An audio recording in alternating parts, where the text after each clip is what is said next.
program is produced by the AM First Radio Network and distributed by Global American Broadcasting, the GAB Radio Network. Thank you for tuning in for this edition of Justice Watch with attorney Zulu Ali. I am attorney Zulu Ali with the Justice Watch crew, Rosa Nunez, Michael Bilal Clark, Dr. Akil Bashir, and Andrea Rodeman. This week, like every week, we'll be discussing critical legal and social justice issues that are impacting our community. So, a lot has gone on, I guess, since last week.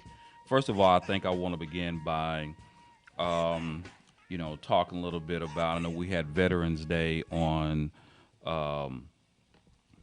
Friday, right? And so I just want to make sure that I put a shout out there to all of my fellow veterans, and I want to thank everybody for their service.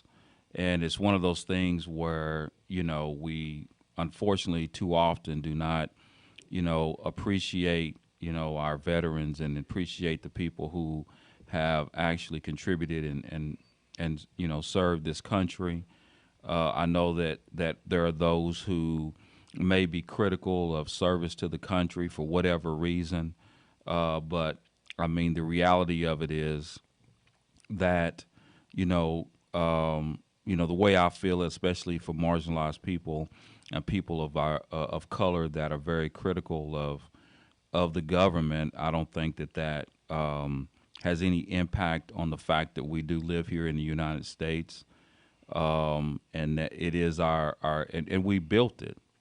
I think that for someone to take the posture and a position that some people take with regards to seeing service to their country as something that is not warranted because of the history, I think I have a different opinion about that, and I stand by that 100%, because I just see it as a way of living in a country that I honestly believe that my ancestors and our ancestors, we built this country, and to suggest that you're living here and it doesn't belong to you and it's somebody else's country, you say that until something happens, right? I mean, if you travel abroad, then you'll see that you'll have a different perspective on that. So, I think that that's true patriotism.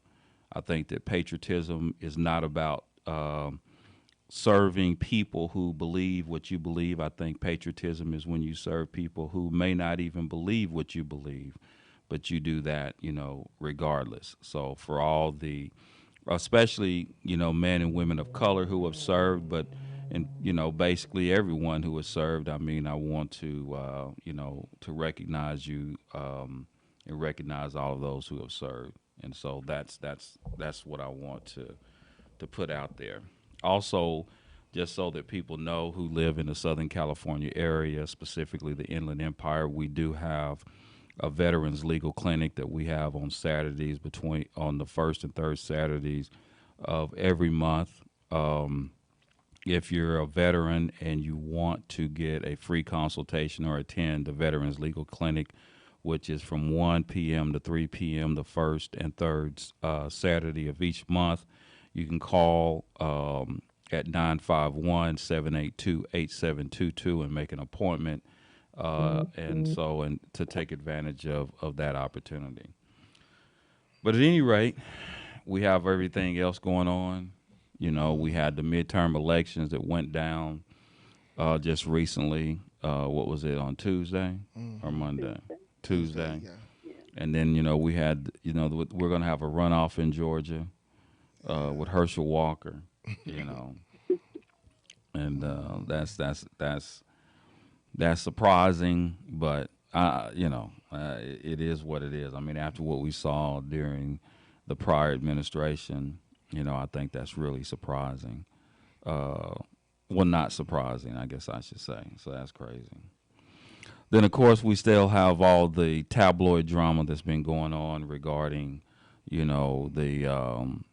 the Kanye West situation, as well as the situation regarding Kyrie Irving. or a lot of people have weighed in on that issue. We've had people that have actually switched positions because people are being called out for their criticism, Yeah. of both Kanye West and Kyrie Irving. One of the things that I'm curious about, and the things that I've been listening as I'm listening to, specifically things on social media, these podcasts, YouTube, different platforms, is, this whole idea. There's two things that are coming that I'm seeing. One is, it seems like there tends to be people that are a lot more. Are we getting more vocal? Are we still scared of what we're saying? I believe we're becoming more vocal. So you think that we're getting to a point where, because, again, I mean, I think that when you, this is the thing about Kanye West, and I don't want to talk too much about that, to be honest with you. But I think that what does he really exemplify? I mean, what is the objective takeaway from what we've seen from him, over the last few years? And, I think that there are those who were very critical of him when he said, things such as, slavery was a choice. And people have been very critical of him about what he said about George Floyd, and the fact that, the issue about the knee not being on someone's neck, right? And so people were very, very critical of him for making those statements, as well as the fact that he's wearing a MAGA hat and he's hanging at the White House with, Donald Trump. Then on the other hand, what we had the part of where he's being vocal and he's saying that, he's, it's now he sees this as an opportunity, or he's very critical of what is happening as far as the way we're being treated by, by other individuals. Specifically, he talks about the Jewish people, right? So, I think the takeaway from me, the thing that I think that, I think objectively, the way I see it is, let's begin with the first part. Let's talk about what he said about George Floyd, what he said about slavery being a choice, the issues about some of the things that where we were at the the issues when he was at the White House and those sort of things. So I guess the question that I have is, those things would be seen as vile things to say. And although they're vile things to say about, certain people, we were very upset about what he said. But did he lose any endorsements for making those statements? You understand what I'm saying? No, he didn't. So that's the question. It's like, okay, these companies that basically cut him off, I think it says more about them. I think that's the conversation, right? Correct. Right. That they were willing to support him as long as he made negative statements about black people, or that was offensive to black people. Correct. They never said, we're going to cut you off because we think that what you said when you said that slavery was a choice, just like if he would have said that the Holocaust was a choice. Now, if he would have said that the Holocaust was a choice, then we would have seen that same reaction. Correct. But the fact that he said that about slavery being a choice, even if there's argument that he didn't mean it the way it came out. I was listening to something. But regardless, these corporations that have ostracized him and condemned him because of the statements that he made, they should be held accountable for allowing people to say negative things about the African American community, which you can say that could be negative, right? Right. And them not taking any action. I mean, I think that's the real conversation, right? Don't you agree? I agree. That's the real conversation. But they're not going to entertain that due to the fact that by saying things negative about the African American community, they profit off of. They profit off of the music once they, Exactly. so that's their profit. So they're not going to, take rappers off the air and tell them they can't say this on, on their music and so forth and so on. But the minute someone has said something about them, then they're quick to, casterize them or whatever. Yeah, and I mean, I think that's one of the things that I think they, those who were very vocal about what he said and felt that what he said was wrong, and they were very quick to go and criticize him for what he said. But what did he say? I mean, No, when that's you what I'm look at saying. it, it wasn't. You talking about Kanye? Yeah, I'm saying Kanye. I mean, when you look at, Kanye always been Kanye. I mean, you can go back to when they actually had the thing with Katrina, where he actually came out and said things about George Bush. When he took the stand, when he was. You have a great idea for a radio show, but have no idea where to start? Or have you been hosting a podcast for a while and want to take it to the next level? If so, you need the Gab Radio Network. To host a show on the Gab Radio Network, all you need is your voice, and we'll handle the rest. From technical engineering to full-service audio production and much more. Every show on the Gab Radio Network can be heard on our station on the TuneIn Radio app. Plus, we put all of our shows on our satellite, which is accessed by over 5,500 stations. And here's the best part. You can host from anywhere you want. There are many means to connect to the Gab Radio Network remotely, and our staff of highly trained engineers and producers will make you sound like you're right here in studio. So, if you want to be on the Gab Radio Network, the same network that hosts the Small Business Advocate, Radio MD, and the Federalist, send an email right now to sales@gabradionetwork.com. That's sales@gabradionetwork.com. Nubian Pictures presents a CCM Films production documentary entitled Purpose and Freedom. Keep your hand on the plow. This emotional and strong documentary tells the story of African-American lawyer Zulu Ali seeking justice and his purpose as a lawyer, while crossing paths with Araceli, an undocumented immigrant from Mexico who is seeking her freedom.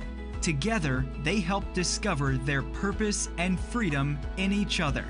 Watch this incredible film today from iTunes Movies, YouTube Movies, Amazon Prime, and Google Play Movies. Learn about the cast and crew, links to purchase, and more at purposeandfreedommovie.com. Purpose and Freedom. Keep your hand on the plow. Available now. Rated G. I did not feel safe. That's why I decided to come to California, because I didn't feel safe in Mexico. It's kind of like the system, and if you go outside the system, then it becomes a struggle. Are you an immigrant seeking defense representation and are looking to protect your rights? Or maybe someone who is experiencing an injustice or discrimination and need a lawyer you can trust? Well, that's exactly why you need the help of award-winning trial lawyer Zulu Ali.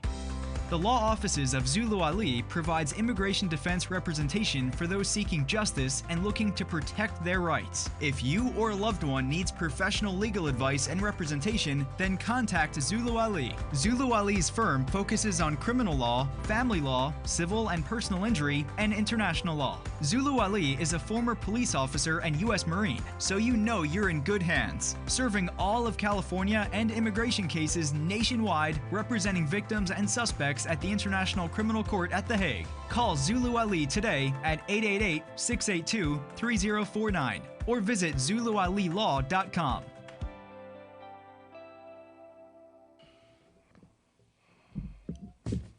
Welcome back to Justice Watch with attorney Zulu Ali and the Justice Watch crew, where we're continuing with our discussion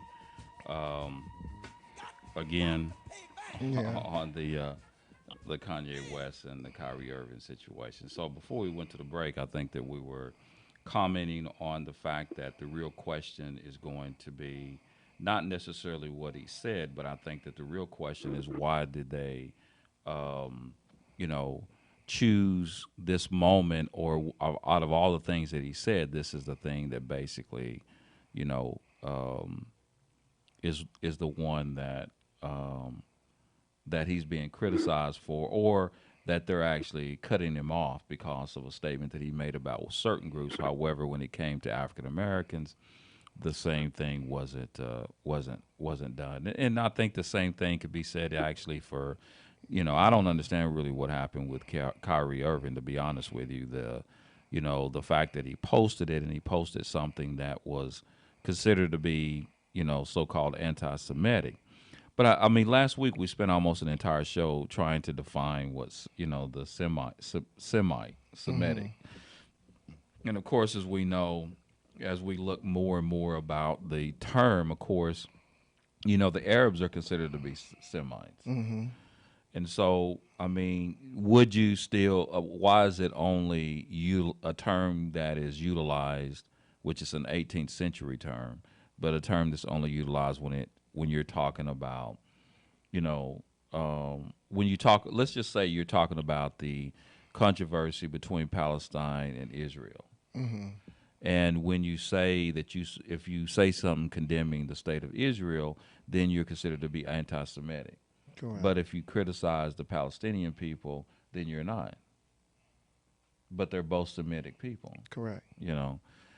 I mean, it's just an interesting and complicated dynamic, which we talked about last week, and it's one that I mean, I don't know, as far as sitting down and coming to the table and having a serious dialogue about it, and people who basically are very I've never seen people so scared to talk about a subject. Yeah. You know what I mean? Yeah. Because you see what I mean? Yeah, I get it. So it's just like they can. I mean, of all the things that they say about, African Americans, there's really no significant consequences. Although there has been, I'm not going to sit here and say that there's some people have not had some consequences of making making statements about African Americans. However, the thing is that it's not very stringent. In other words, now, like for example, the Kyrie Irving, he has to pay $500,000. He has to make an apology. He has to do all these things. But what's interesting is they said, "I don't want your money." Yeah. Right. And so the question is, what if the NAACP? What if they said, you know what? Would they just take the money without the apology? No. You don't think the NAACP would take the money without the apology? Yeah. NAACP. You see what I'm saying? Yeah. Ooh. You see, so in other words, I mean, that's where I talk about there's a difference between money and economics. Right. I mean, in other words, basically, sometimes money, I mean, there's, for us, we know what we are into money. We understand money. Yeah. But we don't understand economics. Yeah. In other words, when we talk about the issue of getting, if you have a handful of people who are billionaires, right, who happen to be African American, how does it impact? And to the point that he made, that Kanye West actually made this point, how does that impact all black people? If there's one black billionaire, right? How much of that really impacts anyone other than that one black billionaire? Does it? You see what I'm saying? Yeah. Whereas basically, do we see any obligation to, support the entire community? Or how does it, so in other words, are we, for example, when you have that $1 billion, what are you doing with the $1 billion that may have some impact on, progressing black, making the progression of African Americans? But I'm also going to tell you this, that, and I'm just telling you this from being an African American business owner. I mean, we don't do business with each other the way that we should. So now what happens is it becomes, I can tell you this. I'm going to give you a story. And this is a story from someone else and not me. Okay. It ain't me. It's somebody else, a friend of mine. Okay. Yeah. No, I'm serious. A friend of mine told me this. He says, a friend of mine, he lives in the Midwest. And he talks about the fact that he has a business. and that basically the majority of his patrons happen to not really be African Americans. They don't patronize him, but when they patronize him, they're always willing to pay him less money. Mm-hmm. Yeah. Like they'll pay more money to someone else, but for him, they won't pay him the same amount of money. Mm-hmm. Right? They'll pay him less money. Correct. They don't want to. They don't really come out of that. Then they are very difficult customers because they feel like because he's black, they can just talk to him any old kind of way. Mm-hmm. Right? Then when it comes to even his employees, he says when I hire black employees, that black employees tend to, and I'm just telling you what he said. I'm telling you what somebody else told me, so don't be trying to say I'm saying this. I'm just telling you what I've been told. This is a Yeah. perspective that basically, he doesn't get, the employees don't work out for him. Mm-hmm. They don't want to work for him. They see working for him as like a stepping stone because they're saying if I work for a black man, then basically this is part of moving up. You're giving, because this happens to be a black business, then I'm going to look at it less than. Mm-hmm. You see what I'm saying? Yeah. So we have so all across the board we have this whole issue that we're trying to deal with when it comes to internalized, racism. Mm-hmm. So now when you talk about someone who has a significant amount of money or someone who is in a position of power, let's look at this. Let's look at someone, like, for example, you've seen like these entertainers who are beefing with each other over gigs and money and roles and all kinds of stuff, right? And they happen to both be black. You see what I'm saying? Mm-hmm. Right. I mean, it's a lot going on, and it's something that we need to address. Yeah. And I mean, and I've been seeing a lot of that. You see what I'm Yeah. saying? Yeah. And I think that when you, I mean, it goes back to what you were saying with Kanye. I think the point that he was trying to make at that particular time is I think that there's two things. When it comes to Kyrie Irving, what the post that he posted, and then what Kanye West said, I think they run hand in hand because I think they, attempted to use their platform to enlighten the people. Mm-hmm. And whenever you use your platform, when you got millions and millions of people and you got their ear, then I believe that's the threat in it. The threat is when you come by and say, hey, we're going to have to get our own. We have to get our own because they own all of this, they own this, and until we do this, until we do that, we're not going to be nothing, so we got to stop running to this and we got to stop running to that.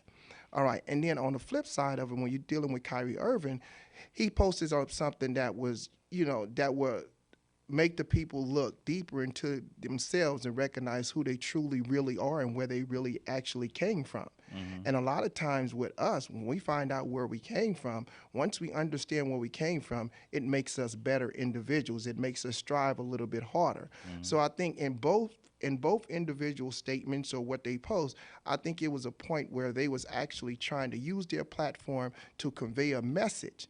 And people don't like that message because people always want to thrive on the chaotic and the violent side of what they promote, and so it's diametrically opposed to their agenda. What when you say people, who are you talking about?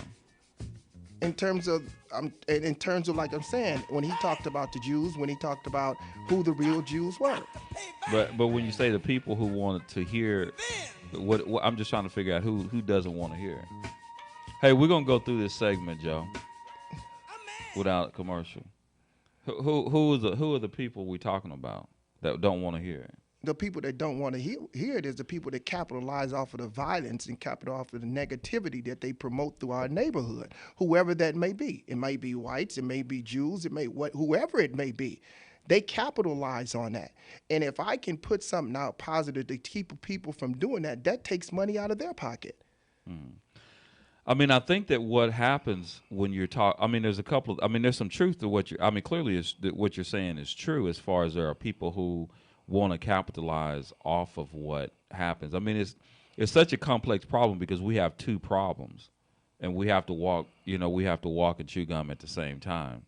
I think both of them are equal problems, and it's not really one problem that we're dealing with, because what you're saying is true. I mean, obviously there are people clearly, for example, when we talk about the issue with Bill Cosby, what's really interesting about Bill Cosby and his when he was trying to buy NBC, right, was the fact that people may not know this, but he actually employed a psychologist to actually assist him with programming that would have an impact on the psychosis of black people. Like what kind of programming? So he had actually a psychologist, because he understood that those images and those things that we broadcast actually has an impact on how, our thinking. Correct. And so, there is some truth, or there is not some, there is truth, and it is true that as trying to change our psychosis and the way that we think is fundamental and critical to our progression as a people. Yes. And the issue is going to be it's a serious feat, because the problem that I see is who's willing to change. Does that make sense? And when I say who's willing to change, is that basically we all need to change, but let me put it this way. When we have the subject, when I'm talking to someone about the subject of where we are and what we need to do to make change, I would let's just say that we're at Stop and Frisk, and we're conversing about the things that we need to do to make a change. We're having a conversation, but the audience is listening. It's something that we have, that we, at least to some degree, has turned into somewhat of a think tank, so we can talk a little bit about changing things, right? Yes. And what we need to do. So the question is going to be that if I have a conversation with a group of individuals, and we know for sure what we need to do to make a change, the reality of it is that most people, even when they know what they need to do, aren't going to actually put into action what they need to do. I would agree. You see what I'm saying? And so that comes into the whole idea when we talk about when we talk about what we need to do to make a change. And we, at the end of the show, I'm sure that we're going to probably come up with some brilliant ideas, or talk about some brilliant, not come up, but reiterate some brilliant ideas and talk truth to power as far as what we need to do to make a change. The reality of it is that we're stuck in our ways, and the problem is, are we willing to? And that $500,000 is very symbolic of the difference between the way certain people understand economics and certain people understand money. So, in other words, very few black people that I know, strike that. I would say historically, our people have taken money at any cost and consequence. True. Okay. So we have to, so in other words, we're not willing to accept the consequences of what we willing to accept the consequences of what we need to do. I'm just using Kanye West let's just assume that someone like Kanye West came out and started saying, you know, like Bill Cosby. I mean, the reality of it, you hit on something, because it seems like every time we have something like that, and, you know, they've been using that, make an example of certain people. And every time that we have someone like we talked about, you know, the biggest and baddest slave, and basically what you do is you beat the biggest and baddest slave in front of everybody else, Exactly. so that you can keep everybody else in check. Correct. Right? And so, and money, it's like, okay, now you got a guy who has $1 billion, who's a billionaire. Yeah. And although he's a billionaire, then they're still attacking him in a way in which his money is dwindling, right? Because he is basically, you know, let's just assume there is some truth to what he's saying, right? Yeah. And, you know, so now, how are we? The whole issue with us is more of our thinking. You know what I mean? The way what we're willing to do in our thinking process. Because let's just be honest. You know, sometimes our thoughts about each other mirror the thoughts, and sometimes even worse than the thoughts of our so-called enemy. Yeah. You see what I mean?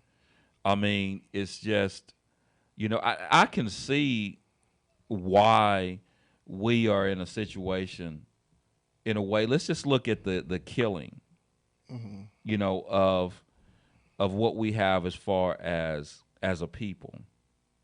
And something that someone said, and I don't remember where I saw this, but it talked about, it was the Young Turks. They have a podcast and a show, I think, on YouTube, where the guy was talking about savages. And he was arguing with someone about the savagery that was put on people, specifically black people.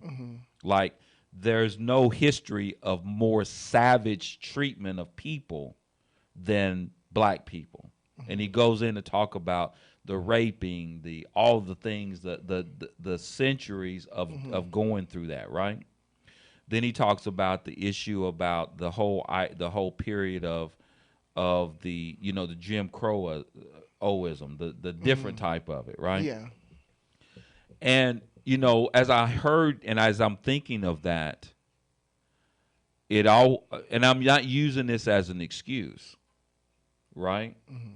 And I don't like a pity party, right? We don't need a pity party. But I'm thinking the reality of it is, when we think about how we mistreat each other, it's actually been the only power that they've ever given us.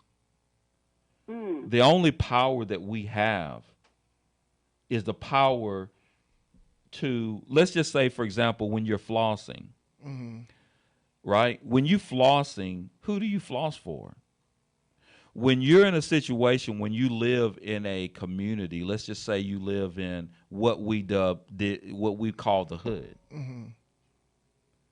and you're powerless as a man, right? Let's say when you're going through economic struggles, it's hard being a man, especially if you got people to take care of. Got you. Right? All right. Right. And you want to have that power as a man, right? And I'm not being disrespectful to the women, but I am just talking about as men. So as you're trying to gain power, the only power that you can impose on anyone as a person, whether you're talking about who are you usually trying to impress? With the nice car, right? Well, the only reason you would have a nice car is not because you like it, it's because your friends can see it. Right. Nobody buys a nice car and keeps it covered up all the time, right? Plus, why would you spend all that money on a nice car? The only reason you spend money on a nice car is because you're trying to impress somebody. Correct. When you're talking about trying I rule these streets. I'm a beast in these streets. Right. Okay? Whose streets? The hood. Exactly. Right? Right. So in other words, you know, so now that the only power that you can impose is on, you know, your own people, it's misdirected. Correct. You know what I mean? Because you don't have nobody wants to be a nobody. Yeah.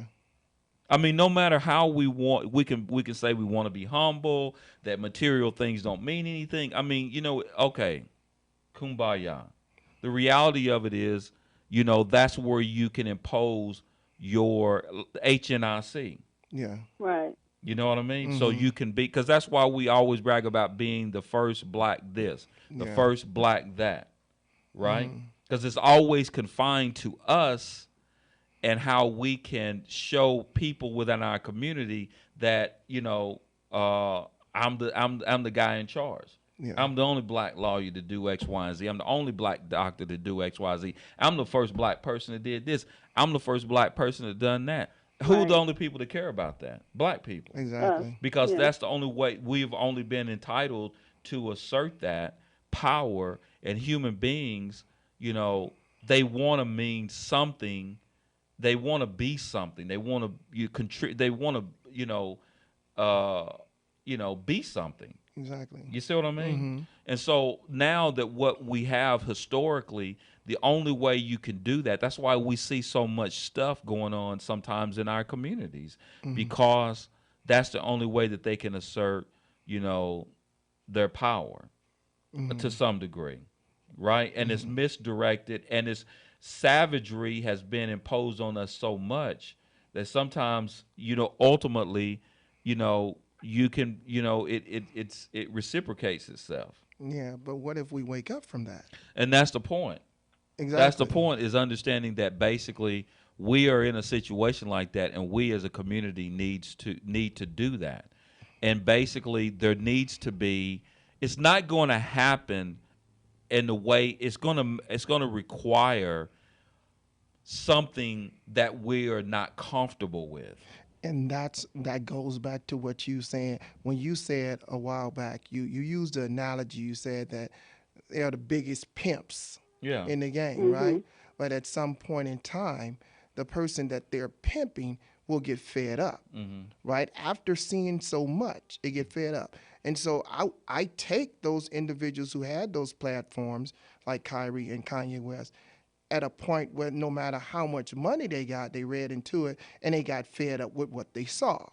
And so because they got fed up, they figure, okay, if you're going to buy my shoes, right, for $1,000, and if I got that amount of control over your mind, then maybe I can say this that might be able to influence you to do something totally different than just buying my $1,000 pair of shoes, such as they are seen as role models. They're seen as not just entertainers or basketball players, but as role models, and they have a great influence. And so when someone gets so fed up with the relationship, like you say, then they turn against it and they do something totally different than what they typically used to doing because they're tired. And so it's just like you. I can look at you and I can say, Zulu, I look at Zulu, man, and I take some of the stuff you do or some of the stuff you say, and it influences me. And this is on a small scale, right? And so therefore, I know I can't get to everybody, but if I get to somebody, and just like you asked the question at the beginning of the show, do you think we starting to have that voice? And I think we are. Yeah, I think so. I think we're getting to a point where, Joe, we're gonna move on through. We ain't gonna do another break. Okay. But yeah, I mean, I think that's definitely the issue. I mean, we definitely have to move, and we're seeing that somebody like Kyrie, who I believe basically sees that situation. I think that he's like, you know what, I'm going to, and he believes that we're moving towards a generation that's going to have this breakthrough. Yeah. Where they're going to get tired of what we've been seeing, and as far as what we're doing, what we're willing to accept, and what we're doing to each other. Exactly. I'm gonna give you another example. The funeral of Nipsey Hussle. If anybody can go back and reflect, every neighborhood in Los Angeles came together, right? Bloods, Crips, they traveled through that neighborhood. They went to the memorial. They came to the funeral, and not one person was shot or killed. Nope. that speaks volumes. That was that equates to, you remember the saying in the Malcolm X movie when he said, when he came out and he had them brothers make that bow turn or that bow face, and what they said about him? Yeah. That's It's one about his power. with too much power. Yeah. And I think Yeah. that when you have that platform and you see something and you see that one rapper, gang member that brought together all these other gangs, that's a threat. That's a threat to your pocket. That's a threat to my money. Yeah, absolutely. And I think we're coming around and not so much afraid of, for lack of better term, biting the hand that feeds us. Ain't nobody worried about that no more. Yeah. We want what's right, and we want retribution at this point. Yeah. I mean, I hope it continues to go that way, because that's where it needs to go. right. I mean, I think that what we have to do is one of the things that we're going to, and I'm just saying this, if we're ever going to make it, and I'm just saying, if we're going to make that turn, we have to accept the fact that there has to be some sort of discipline. Correct. Absolutely. And, you know what Absolutely, I mean? yeah. And this is the thing, is that it's hard to get. Yeah. That's difficult. Yeah. Yeah. It I is. mean, and also the whole idea of what we're willing to accept as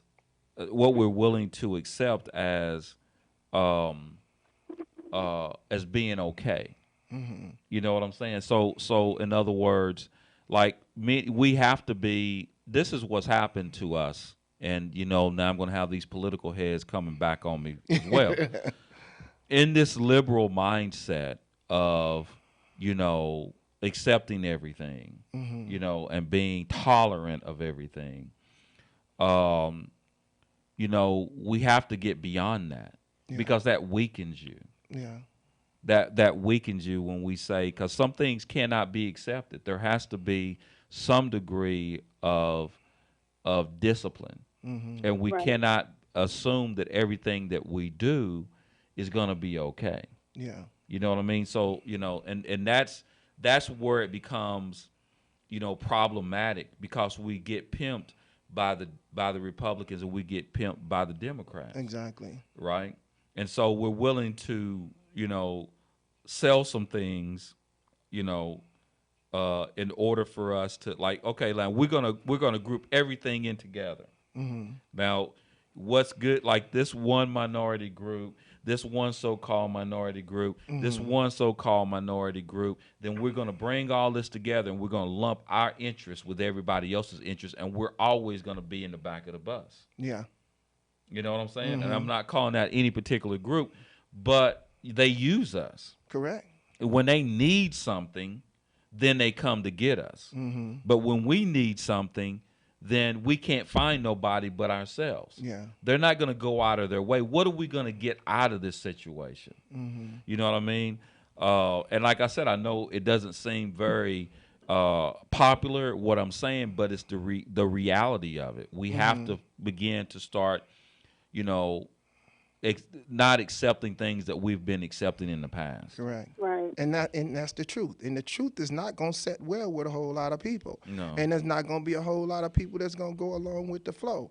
But, and there's going to be, however you're going to call it, there's going to be some people that's going to fall by the wayside in the process of doing it. And, I mean, that's just reality. That's reality with what's happening. But I think that people are becoming more consciously aware of what's going on around them. I mean, you continue to see something over and over again. I think that people are at a point where they used to normalize it, right? But they used to normalize certain things that they see. Well, I think now it's a point in time where people are not looking at it in that perspective anymore. I think that they waking up to the fact that something greater has to happen or be done in order to change the dynamics of our future, period. And for just the kids and everything else that's coming along. I mean, we definitely gonna have to get our foot in the right place when it comes to our discipline, and because if you're not going to be disciplined, then it's not gonna happen. No. It's just not going to happen. And what we have is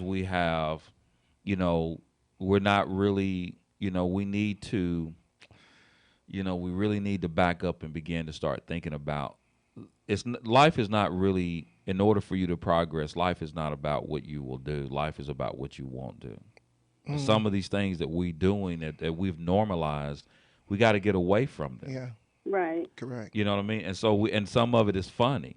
Like sometimes when we talk about, you'll have comedians who may say something about what we'll do and what we won't do and when we do this and when we do that, and we laugh about it and we normalize it and we think that it's like, let me just say this. Let me just use this as an example. And I don't want this to be, I'm sorry, I can't be funny right now. But let's just say when we make fun about being late, it's not true all the time. But when we make fun about how we late and, we do things late, we can't, that's not funny. No. Right. And if you're going to progress as a people, you can't, and I'm not saying it's true, but it's not a stigma or a stereotype that we should think that it's funny. Mm-hmm. Absolutely Correct. right. Like not got be, you know what I'm saying? I mean, that's just not, the right way that we should, and then when you do that, then all of a sudden, then you're criticized because you're saying, you know what I mean? Yeah. So that's the reason why you stick in the same situation, when you're not willing to be honest about things that need to be changed. Yeah. So it begins with, what are you willing to change? Yeah. And most people aren't willing to change because everybody thinks they have a monopoly on what we need to do better. Yeah. And some people just basically have put in the universe this whole idea that it's never going to happen. Yeah. And then when you do that, then that's what happened. I Yeah. mean, I believe it can happen. Yeah. And I believe it can happen from the perspective that we all really, have to change and we have to give up something.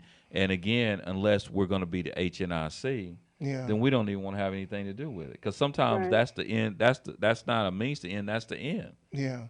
And it goes back to I was saying, I rarely agree with this dude Stephen A. Smith, but he came out this week and he made a statement, in terms of like all the stuff they had asked Kyrie Irving to do, and the guy pointed out to him to use his platform. He said it's not about me. He said it's about you, and it's about everyone that knows about all of this that's being done to this brother. That's it's right. about all of us to have a voice in this, all of us to stand up and say something about this. It ain't just That's on me right. because I have a platform, and that's where it gets mistaken, is that we put this pressure upon a couple of individuals, expect them to do something, and expect some change to come, and it's not going to happen like that because no one is a leader.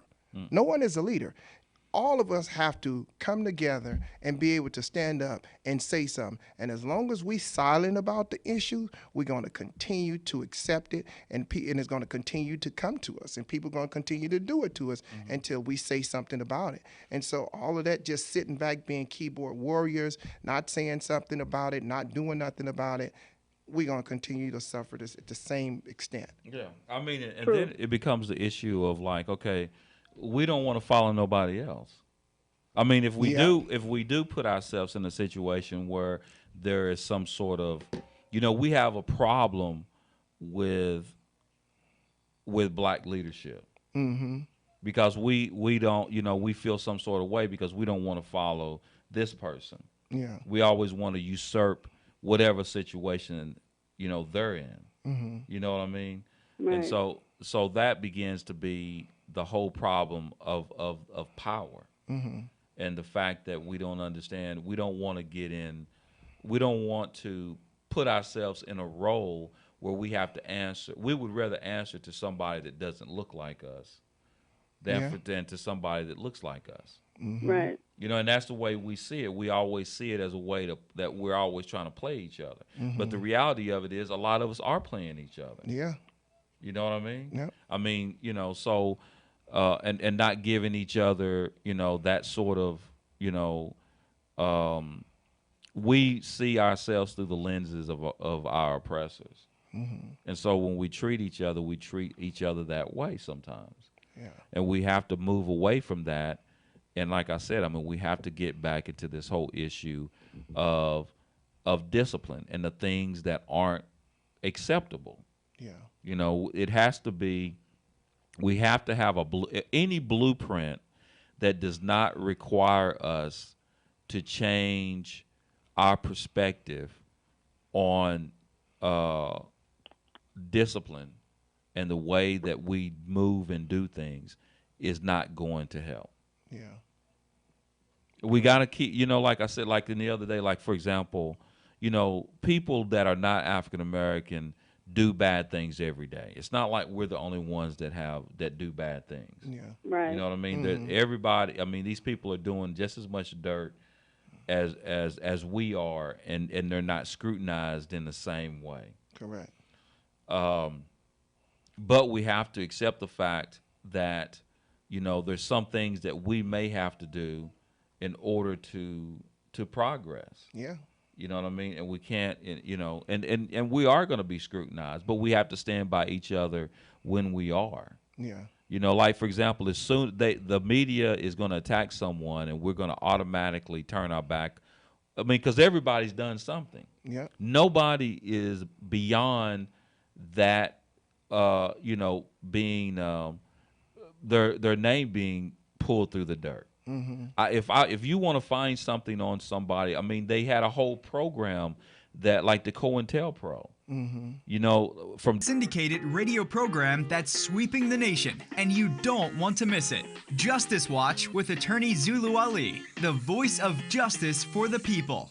The focus of Justice Watch is to provide an honest analysis and viable solutions to the criminal and social justice crisis in America and the world from a black, brown, working class, and socially disadvantaged perspective, and to motivate listeners to be informed and part of the solution. Zulu Ali is joined by the Justice Crew, consisting of Rosa Nunez, Michael Clark, Dr. Akil Bashir, and Charito Ali to tackle the most pressing issues. Host attorney Zulu Ali is a former police officer, U.S. Marine Corps veteran, and an award-winning trial lawyer who focuses on representing persons accused of crimes, immigrants, victims of discrimination, and persons seeking civil justice. Find out how to listen to Justice Watch with attorney Zulu Ali at justicewatchradio.com. You're on board KCAA's Inland Talk Express. KCAA, Loma Linda, 1050 AM, the station that leaves no listener behind.